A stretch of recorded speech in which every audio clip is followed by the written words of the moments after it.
The first breathing exercise is DME, which is a thoracic mobility exercise, which is for chest expansion, which also include DBE, which is deep breathing exercises.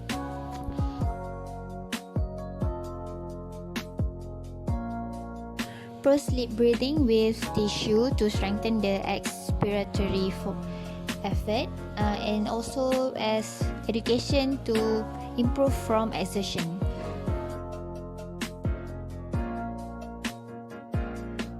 Next, the supportive FET. Use a small pillow to support the pain area. Take a slow deep breath, then exhale forcefully but slowly.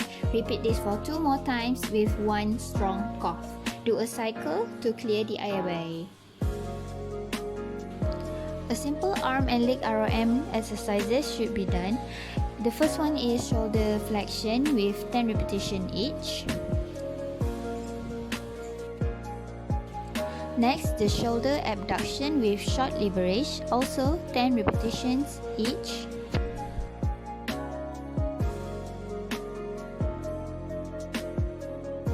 Next, the bicep curl, also done for 10 repetitions.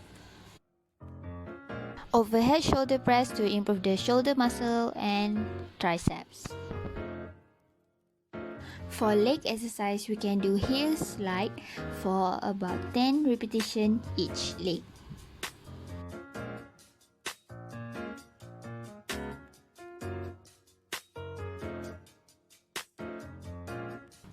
To improve circulation and mobility of the ankle, do ankle pump with 10 repetitions. Next, hip external rotation or abduction to improve hip mobility.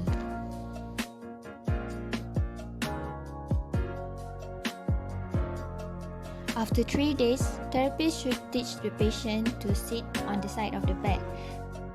The therapist should give maximal to minimum support to help the patient.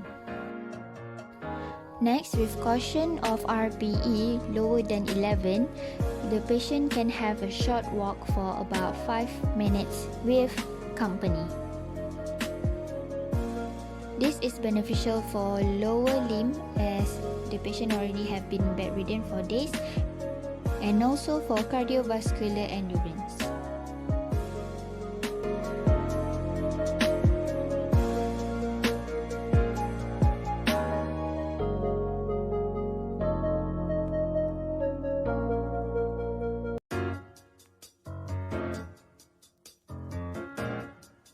After discharge, therapist can start sit to stand within 1 minute to the patient to improve muscle power of the lower limb and also endurance and cardiovascular endurance of the patient.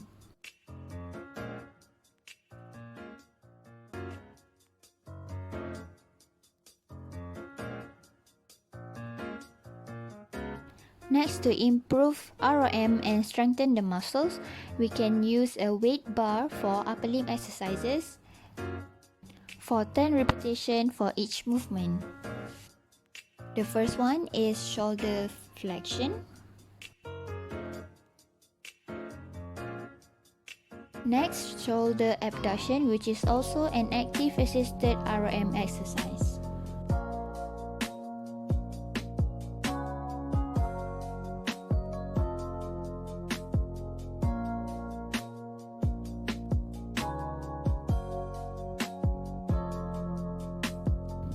Next, the internal and external shoulder rotation.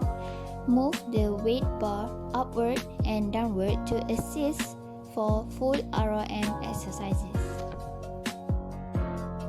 Alternate the hand position. For each position, 10 repetitions.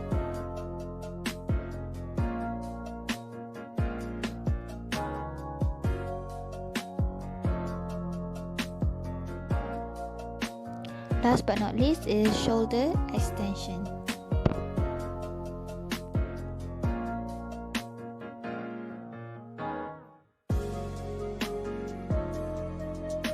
For lower limb, use an elastic band to create resistance for hip abduction in sitting position. This is to improve muscles on hip abduction.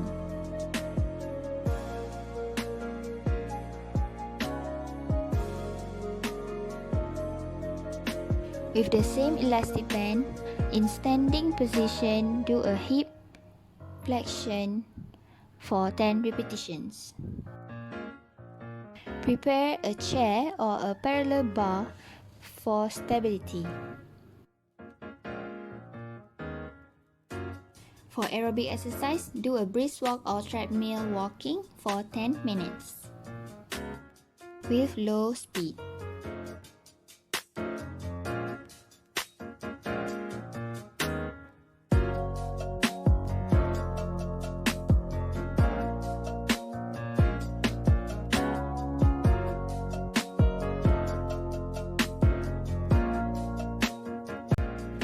In phase 3, as a warm-up, you can start the exercise with static cycling for 10 minutes. The video showed a modified static cycling using elastic band. Next, you can start with strengthening exercise. The first one is overhead press for shoulder strength with 15 repetitions. For quadricep, do a knee extension in sitting position.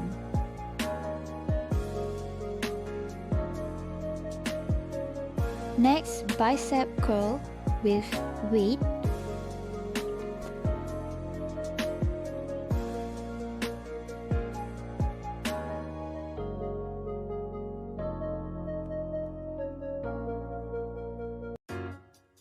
Side leg raise to improve hip abductor muscles.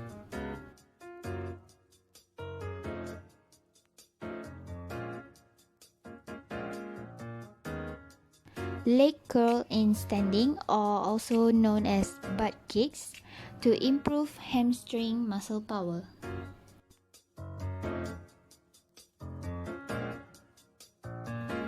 Toe stand or tiptoeing to improve the muscle strength of gastrocnemius and anterior tibialis with body weight as resistance. Finish off the rehabilitation with treadmill or brisk walking for 10 to 20 minutes with moderate speed.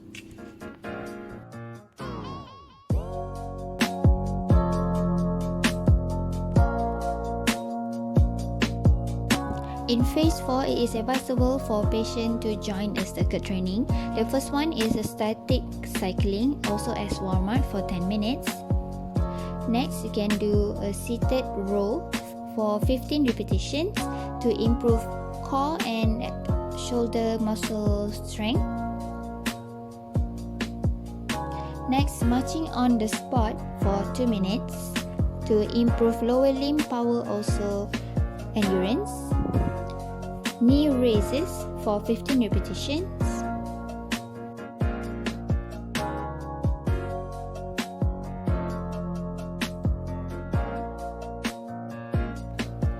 For cardiovascular endurance and lower limb muscle strength, a stool stepping for 1 minute is suggested.